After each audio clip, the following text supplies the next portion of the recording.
Well, life in a pandemic has many of us talking through plastic walls. Barriers often separating sales clerks from shoppers. They divide customers at salons. They shield students from their classmates and workers from their colleagues. Yeah, that has even been the case right here at Channel 2. This is video from our newsroom earlier today. You can see we have all of these barriers put up, but do they work? How well do they actually protect us? We took that question to a top expert.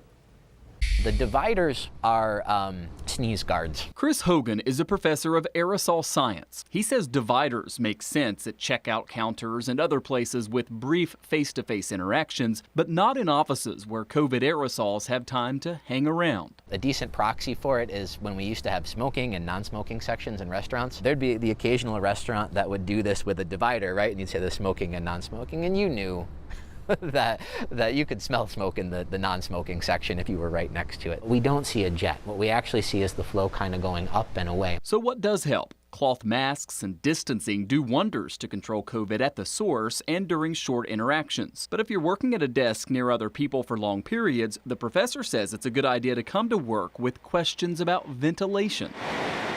One of the things that you can ask about is the air changes per hour, sometimes just called the ACH, in the office space where you work. And this is the number of times per hour that the air in that space is kind of swept out and replaced. We often aim for around 4 in modern offices, more in bathrooms and higher in lunchrooms. There's no such thing as too high here, so higher is better. He says it's harder to ask about your building's air filters because their effectiveness depends on the amount of air your building system can push through, something he and his colleagues need an air tunnel to test. This is designed to look at the technologies, we'll call it at scale.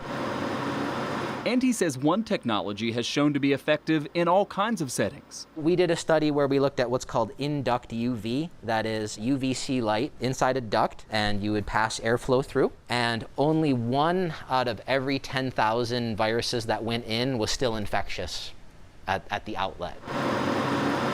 Though those UVC systems are now becoming more common. This is a ducted UV unit, so there are UV bulbs in here. They can be quite large and might be cost prohibitive. If you don't have one in your office, he says it's okay. There are a couple of very low-tech ways to immediately improve safety without lights or plexiglass. How can we reduce occupancy to be half of what it originally was, would be the first thing I would say. The other thing is when the weather is like it is right now, open the windows. You want that air change rate to go up. Open the windows, it goes way up. And we all know that because you feel it. Yes, you feel it, no doubt. It doesn't mean take the plexiglass barriers down. It's not like they hurt. It's just whenever you're sitting there for long periods of time, they don't do what you may think so. Lots of things to be mindful of, as always. Yeah. All right, that's going to do it for today's show. Thanks for watching, everybody. And we leave you with our text number, 716-849-2220.